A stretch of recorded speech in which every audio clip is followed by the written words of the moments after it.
మిత్రులారా నమస్కారం. నేను మీ డాక్టర్ చిరుమామిళ్ళ మురళీ మనోహర్. ఈ వీడియోలో చాలా ముఖ్యమైన విషయాన్ని తెలుసుకోబోతున్నాం. గ్యాస్ సమస్యని సహజంగా వదిలించుకునే పద్ధతులు, దీనికి సంబంధించిన ముఖ్యాంశాలు ముందు తెలుసుకుందాం.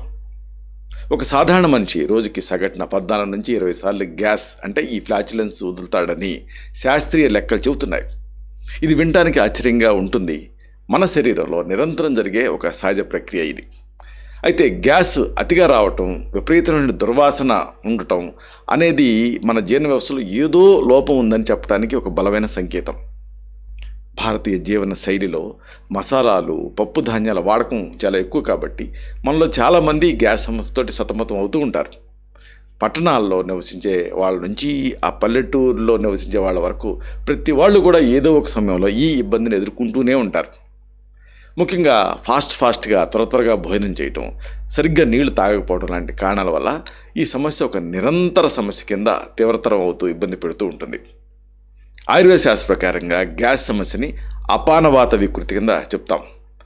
జఠరాగ్ని అంటే డైజెస్టివ్ ఫైర్ మందగించినప్పుడు ఆహారం సరిగ్గా అరగనప్పుడు కడుపులో వాయువు పెరిగిపోతూ ఉంటుంది. మన పేగుల్లో ఉండేటువంటి బ్యాక్టీరియా ఆహారాన్ని కుళ్ళింపజేయటం వల్లనే ఈ వాయువు ఉత్పత్తి అవుతూ ఉంటుంది. సరైన ఆహార నియమాలు, అలాగే నీళ్లు తాగే పద్ధతిని పాటించారనుకోండి, మన ఆరోగ్యం మన చేతుల్లోనే ఉంటుంది. కాబట్టి ఈ వీడియోలో ఈ పూర్తి వివరాలని తెలుసుకుందాం. గ్యాస్ తాలూకు దుర్వాసన అనుకున్న శాస్త్రీయ కారణం ఏమిటి? ముందు ఇది కదా తెలుసుకోవాలి. చాలామంది గ్యాస్ వదలటం కంటే ఆ గ్యాస్ తాలూకు వాసన వల్ల ఎక్కువగా ఇబ్బంది పడుతూ ఉంటారు, భయపడుతూ ఉంటారు ఒక రకంగా. అసలు ఈ గ్యాస్లో 99% వాయువులకి ఎలాంటి వాసన ఉండదు. కానీ మిగిలిన 1% వాయువులో హైడ్రోజన్ సల్ఫైడ్ అనేది ఉంటుంది. మనం తీసుకునేటువంటి ఆహారంలో గంధకం అంటే సల్ఫర్ ఎక్కువగా ఉన్నప్పుడు బ్యాక్టీరియా దాన్ని కుళ్ళింపజేసి కుళ్ళిన కోడిగుడ్డు లాంటి వాసన ఉత్పత్తి చేస్తుంది. మాంసాహారము, గుడ్లు, వెల్లుల్లి, ఉల్లిపాయలు, క్యాబేజ్ లాంటివి అతిగా తినడం వల్ల ఈ దుర్వాసన అనేది పెరుగుతుంది. గ్యాస్ సమస్యను తగ్గించే సహజ చిట్కాలు ఏమిటి? ఇది వరుసగా తెలుసుకుందాం. ముందుగా మనం గ్యాస్ అంటంతోనే గుర్తుకురావాల్సింది మనకి వాము వినియోగం అద్భుతం. మన వంటింట్లో దొరికేటటువంటి వాము గ్యాస్ సమస్యకి అద్భుతమైన మందులా పనిచేస్తుంది. భోజనం తర్వాత కొద్దిగా ఈ వాముని నమలటం వల్ల జీర్ణ రసాలు బాగా ఊరతాయి. ఇది కడుపులో గ్యాస్ని బయటకు పంపడానికి సహాయపడుతుంది. అయితే వామును ఎలా తీసుకుంటారు? నేరుగా నోట్లో వేసుకొని నమిలి మింగొచ్చు, లేదా వేడి నీళ్ళకి కలిపి కొంచెంసేపు అట్లా ఉంచితే ఇన్ఫ్యూజన్ తయారవుతుంది. దాన్ని కూడా టీ లాగా తాగొచ్చు. అల్లం గురించి మరీ మనం చెప్పుకోవాలి. అల్లం జీర్ణక్రియని వేగవంతం చేస్తుంది. ప్రతిరోజు పరిగడుపున చిన్న అల్లం ముక్కని తేనెతో కలిపి తీసుకోవటం వల్ల పేగుల్లో ఉండే ఆ ఇన్ఫ్లమేషన్ తగ్గి గ్యాస్ సమస్య అదుపులోకి వచ్చేస్తుంది.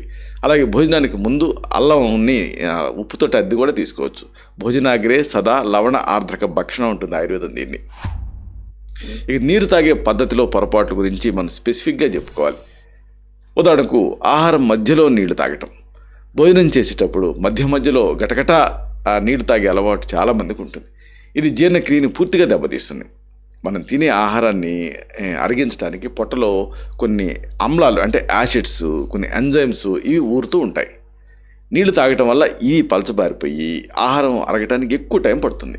దీనివల్ల ఆహారం పొట్టలోనే ఎక్కువసేపు ఉండి పులిసిపోతుంది. దీంతో గ్యాస్ విపరీతంగా తయారవుతుంది. అలాగే సమయం కూడా ముఖ్యం. నీటికి సంబంధించి భోజనానికి అరగంట ముందు నీళ్లు తాగటం అనేది మానేయండి. అలాగే భోజనం చేసిన 2 గంటల వరకు నీళ్ళ జోలికి వెళ్ళకండి.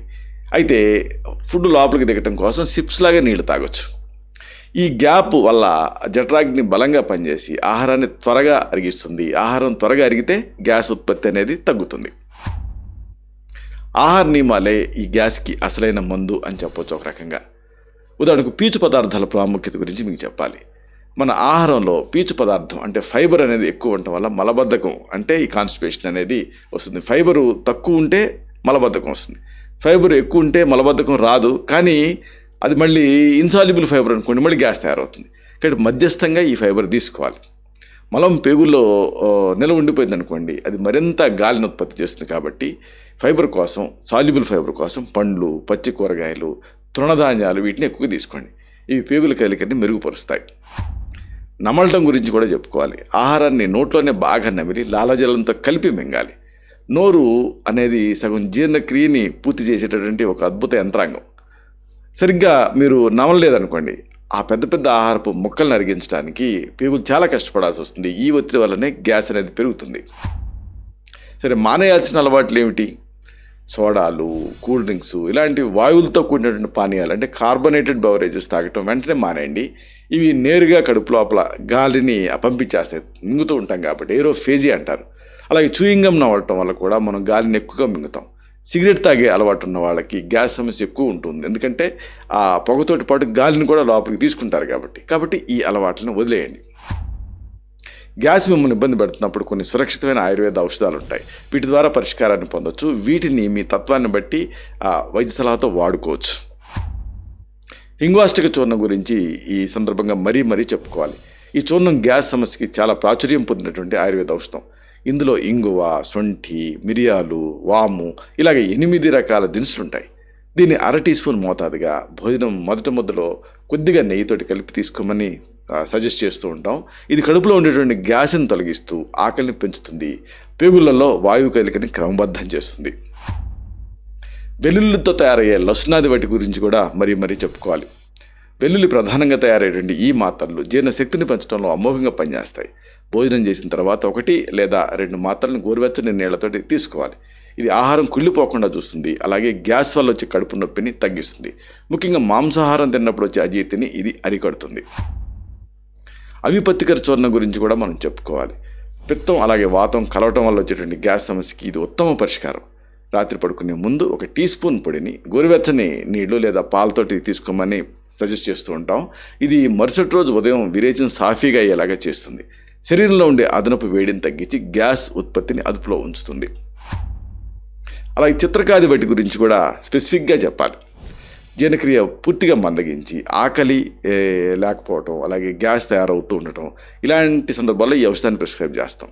ఒక్కో మాత్రని రోజుకి 2 సార్లు భోజనం ముందు చప్పరించమని చెప్తాం, లేదా నీళ్ళతోటి కూడా తీసుకోవచ్చు. ఇది జఠరాగ్నిని ప్రేరేపిస్తూ తిన్న ఆహారం త్వరగా అరిగేలాగా చేస్తుంది. కడుపు ఉబ్బరింపు అంటే బ్లోటింగ్ తగ్గించడానికి ఇది చాలా ఎఫెక్టివ్గా పనిచేస్తుంది. చివరిగా ఒక ముఖ్యమైన మాటని మీకు మనవి చేయాలి. గ్యాస్ సమస్య అనేది కేవలం మనం తిన్న ఆహారం వల్ల మాత్రమే వచ్చేది కాదు. మన జీవనశైలిలో లోపాల వల్ల కలిగే ఒక సంకేతం. నీళ్లు తాగే పద్ధతిని మార్చుకోవటం, పీచు పదార్థాలు ఉండేటువంటి ఆహారాన్ని అంటే సాల్యుబుల్ ఫైబర్ని ఎక్కువ తీసుకోవటం, శారీరక శ్రమ చేయటం ద్వారా ఈ గ్యాస్ సమస్య నుంచి మీరు బయటపడవచ్చు. గ్యాస్ సమస్యని కేవలం ఈ మాత్రలతోటి అణిచివేయటం కంటే మూల కారణాన్ని సరిదిద్దుకోవటం ఉత్తమమైన మార్గం ఉంటుంది ఆయుర్వేదం. మన శరీరం ఒక దేవాలయం లాంటిది. దాన్ని ఆరోగ్యంగా ఉంచుకోవటం మన బాధ్యత. జీర్ణ వ్యవస్థ సరిగ్గా ఉంటే సగం రోగాలు దరిచారు. గ్యాస్ సమస్యను ఎప్పుడు అశ్రద్ధ చేయకండి. ఎందుకంటే ఇది దీర్ఘకాలంలో పేగుల ఆరోగ్యానికి సంబంధించిన ఇతర సమస్యలకు దారితీసే రిస్క్ ఉంటుంది. ఇలాంటి మరిన్ని ఇన్ఫర్మేటివ్ వీడియోస్ కోసం మీ ఛానల్ సబ్స్క్రైబ్ చేసుకోండి. అలాగే ఈ వీడియోలు అప్లోడ్ అవడంతోనే ఆ విషయం మీకు తెలియాలనుకుంటే బెల్ బటన్ క్లిక్ చేయండి. అప్పుడు మీకు ఒక నోటిఫికేషన్ వస్తుంది. ఆ నోటిఫికేషన్ క్లిక్ చేస్తే ఆ వీడియోని మిస్ కాకుండా చూడగలుగుతారు. అలాగే ఈ వీడియో మీకు నచ్చితే లైక్ చేయండి. అప్పుడు ఇది మరింత ఎక్కువ మందికి రికమెండ్ అవుతుంది. ఈ వీడియో తాలూకు పర్పస్ సర్వ్ అవుతుంది. అంటే అందరికీ ఆరోగ్యం అన్న మన అభిలాష, మన ఆకాంక్ష నెరవేరుతాయి. శతం జీవ శరదో వర్ధమానః, శతం హేమంతాన్ శతం వసంతాన్. 100 శరత్తులు, 100 హేమంతాలు, 100 వసంతాలు వర్ధిల్లుతూ జీవించండి. Stay healthy, stay happy, be positive, keep smiling. Love you all. శుభం.